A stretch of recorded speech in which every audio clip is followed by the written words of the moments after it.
Welcome to another episode of the Focus Bee Show. Today I'm here with Amanda Holst Larsen. Amanda is an HR business partner for Pfizer with this particular focus on productivity and leadership. Thank you so much for joining the show, Amanda. Thank you for having me. My pleasure. I know that you work a lot with life-work balance in terms of productivity. Could you tell us what you feel are the greatest contributors to life-work balance? So I think from a business perspective and from what I do at work, I think working within HR, creating a culture where that is acceptable, and that where you can schedule your week and plan your week in a way that works best for you. So just a lot with the culture work, and also to we talk a lot about creating a culture where everyone can bring their whole self to work. And I think now life and work are merged together more than ever before. So I think one part of it is just leading by example, but also to encourage leaders and colleagues to embrace wellness in their life and make room for meaningful work. So yeah, and in practice that can be a lot of things. Just nurturing a culture where you have less meetings, you spend less time in email, you make sure that everybody can find time to breathe and reflect and all that. So there's I think a lot to it. I really like what you're saying about making time to reflect. I think that's super important, and that's definitely a key asset to having some balance in our life in general. I'm also wondering, when you said embrace wellness, I think that's a lovely way of saying it. Could you give a few practical tips or ideas so the listeners can think how they can embrace wellness in their lives? Yeah, absolutely. So we at Pfizer we have a lot of walk and talks, and we had that even before this pandemic and where everybody is working remote. So just whenever there is a time, we have a meeting that you don't have to be sitting by your computer. We encourage people to transform it to a walk and talk. And be very clear, like write that in the agenda, be very, make sure that people do that and don't feel bad about it, but just finding the time to do that. And also, so I guess that's one example, how we do it. Wellness can be a lot of things, both mindfulness, and it can be, it's a whole package, but making sure that everybody can learn a lot and develop. So Nice. I like what you're saying also about the mindfulness aspect of things. Do you have your own mindfulness practice or meditation practice in your life?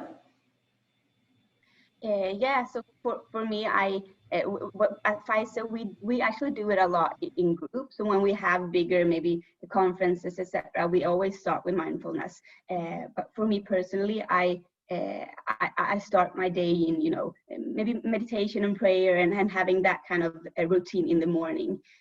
So that's how I implement it in my personal life. That's really nice. I actually also start the day with meditation. I think it's a lovely way to start the day. I'm wondering, do you feel that mindfulness and meditation are related to productivity? Do you feel more productive because you have a mindfulness or meditation practice? Yeah, I think for me it's the focus, and knowing my why, and knowing where I'm going and how my day is going to be. I think that not just the meditation and that part, but also having a good morning routine and making sure that I know what the day will hold, and feel not surprised by the next thing on my agenda, but that it is that I'm in control in a way. So I think the whole morning routine is one part that is very beneficial, both for productivity, but also finding the balance in life and making sure that all that I want to have in my day is there. Yes, that makes sense. And it's true what you're saying about the schedule and the planning. If you know what the day holds, you're a lot more likely to be productive, and you can also anticipate things. What is it that you do specifically in the morning? If you wouldn't mind sharing some of your morning routine, I know it's a topic I'm really interested in, and maybe some people listening are thinking, "Oh, what's her great morning routine? I also want to do this in my Yeah. daily life." Yeah. So for me, it differs a little bit. I have a small child, so not every day can be as I wish it would be, you know. But if I could, I would like to exercise in the morning. I like to go running, but that's not always possible now. But it was easier before. But I always read a little bit. I reflect. I look at what my day will look like and make sure that I can walk into the day, you know, calm. And I have also implemented one part of my morning routine where where I'm thankful, and you know, yeah, I remind myself or why I'm thankful, because I think that many times we can forget and we just walk on and we focus on, you know, problems and things we need to solve, but not always just breathing and thinking of the things that we actually have, because even in hard seasons there's things to hold on to that is good and healthy, I believe. Yes, that really is a nice way of putting it. I think having a gratitude practice can really help to acknowledge the abundance that is always already in our lives. And Yeah. we have a tendency to focus on what's missing by default. I think we're genetically wired that way. So it's nice to appreciate what we already have. So I totally share that with you. I write the 5-minute journal. Do you have this? It's like the 5-minute gratitude journal. That's really nice to write down the Yeah. three things you're grateful for and what you want to happen during the day, and an affirmation. Yeah. Yeah, so really nice to hear about your morning routine. To come back to the life-work balance, what are the main struggles that you see, for example, at Pfizer or around you? What do people struggle with most? I, I think now in this time when we know we have technology in a different way than we've had previously, and you know, we can work anywhere at any time, and I think that's a great asset. But I also think that it does require people to take even higher responsibility to lead themselves, lead their week, and plan each week in a healthy and productive way. And I also believe we need to review our ways of working regularly to make sure it's healthy. Because for me, you know, I see personally, I see my work and my, you know, private life as a whole. For me, it doesn't work so well to just split them up and have this is my private, this is, but I want to be who I am wherever I go. And then, so when it comes to planning, you know, and find the balance, I need to include things both, you know, collaboration and focused work and reflection, but also the personal things with family or recharging and hobbies, etc. So I think that's where I've seen also that people struggle to find this balance because it's easy that work takes overhand or something else takes overhand, but to kind of look again and see how is this balance at the moment, and to do that regularly. I think that's where people struggle. Yes, reviewing regularly and checking where you're at and what can be improved and what work means now. I think all of these things are really important. I'm also wondering, now that people are working a lot from home, what do you feel helps them to find this balance? Because it can be very tricky if, you know, if they have a partner or family and everyone's working from home. What do you feel helps them to be more productive, but also feel better and have this balance?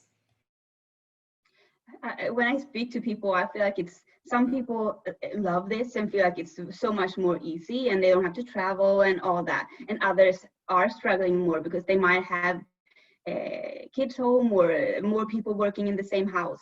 But I think that just one thing to during this remote season is, you know, what I said before with walk-in talks and taking meetings outside and trying to change the environment and move around in your house.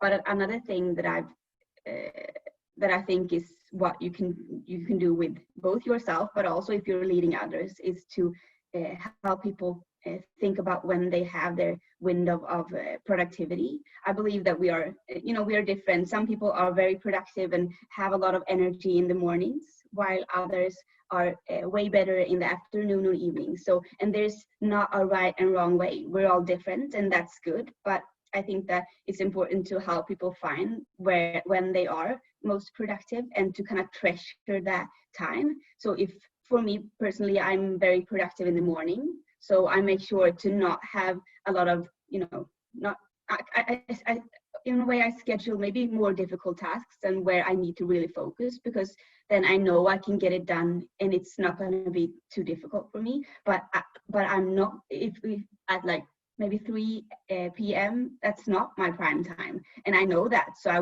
will make sure that what I put between maybe 3 and 5, that's not, that is things that I can do, even if my energy and my focus is not my highest. So I think that some people know how to kind of plan their day depending on when they have their window of productivity, or however you want to call it. But I think that's another thing that can help people. Absolutely. I think this is so important. And I like the way you frame it, your window of productivity. I generally think of the times where you're most productive, but this is a really nice expression, your window of productivity. And I know that when I discovered this, it changed a lot, and also happened with some of my clients. And I feel that we're not always taught to look at our time from an energy perspective, as in, when do I have most energy, therefore I will achieve more. We often think, how long will it take to do this one task? And then we don't always take into consideration when to put it in the calendar. But maybe if you were doing it at 3 p.m., it would take you 2 hours. And maybe if you did it at 9 a.m., it would take you 1. So it's actually very dependent on the energy. So I really love this part. I think it's really nice.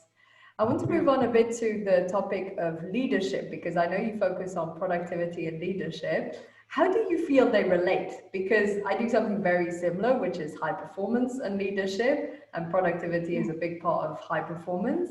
So I can see a link in my own mind, but I'm curious as to, where do you feel they connect?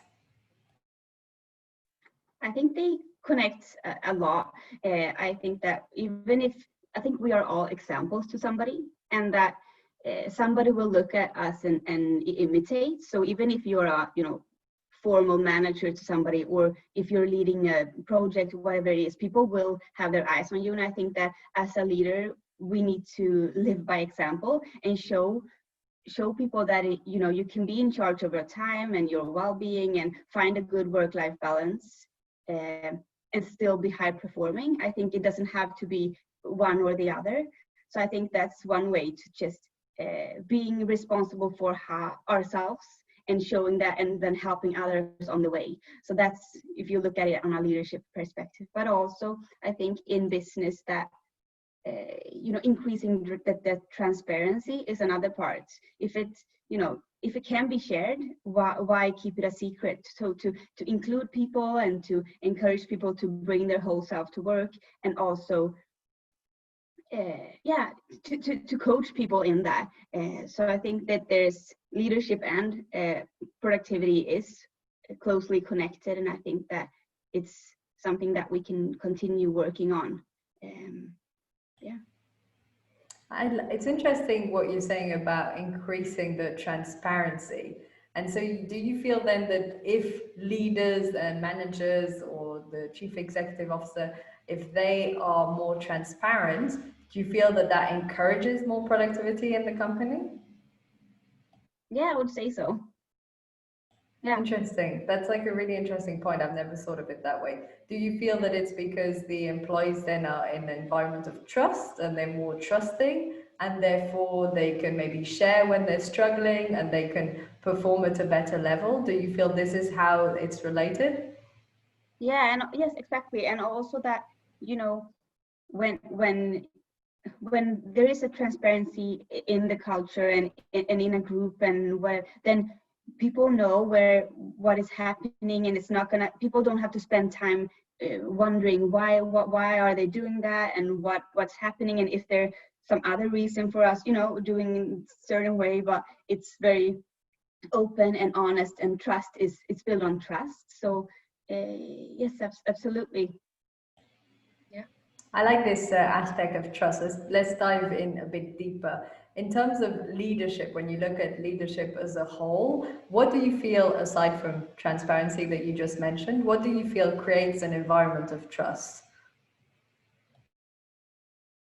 So maybe it's a little bit connected to transparency, but I think that just the way that we communicate and the way we let people speak. Everybody in a group might not be the same. We have, if we speak about introverts and extroverts, and we have, everybody is different, and just making a culture and in a group or whatever it is, that you know, that you can be different, and that it's okay to, and you let people speak up, and you help people to speak, and you include people. So I think that's also another way to work on the ways we're communicating. In that also, when it's, you know, feedback culture, and yeah, helping each other grow and encouraging each other, etc. That's very nice, the support and the encouragement. What sort of ways can help people to have feedback? Because you mentioned feedback right now, and I know it's a really interesting and important topic in terms of high performance, productivity, leadership. So what sort of ways is feedback the most useful inside the company or in general, you feel? I think that it needs to start with relationships, so that it's if you and me are working together, then I think that it needs to be the right person to come and give feedback. And when I speak about feedback, it doesn't have to be, you know, this you need to work on or whatever. It's more just lifting a person. And I would argue that many times it's better to start with giving positive feedback, and, you know, building people up and helping them in that way. So I think that it's to start with the relationships you have, and start building relationships in your business. So maybe you have a few that you are close with, or that you feel like you can open up to and discuss and maybe be honest and transparent with, but to maybe try and increase that group, and also cross-functional. So not, if I'm HR, I don't have to be only within HR, but also to build strong relationships with other areas of the business. That's very nice. I feel the way you're talking about this and to build these honest relationships with people also touches quite a bit on vulnerability. The way Yeah. you're saying this and the way you open up. Can you say a few more words on how you feel we can be more vulnerable and how we can be more open with others to build these relationships?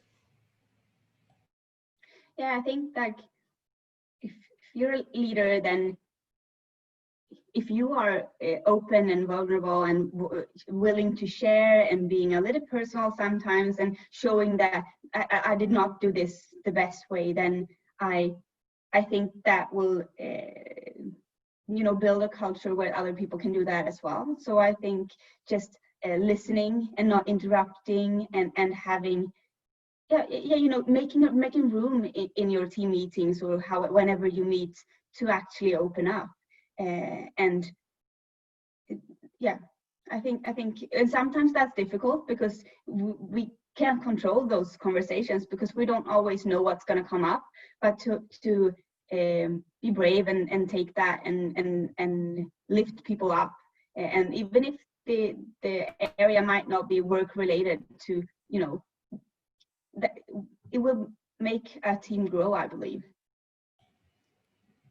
Yes, it's such a good point in terms of the vulnerability and how that links to trust. It's not something people talk about. And I love the fact that you just mentioned also being brave, because that's related. If we're willing to be vulnerable, we also have to be brave enough to speak up or to admit our mistakes. That was also a fantastic example. And I think that we're more likely to trust someone if they admit that they've failed or made a mistake than if they pretend to be perfect all the time. Then it won't gain our respect as much. I think that's a really valid and important point.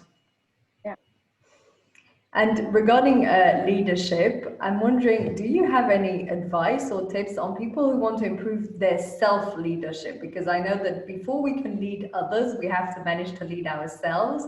I think this is such an interesting topic. So what sort of advice would you have for people who want to improve their self-leadership?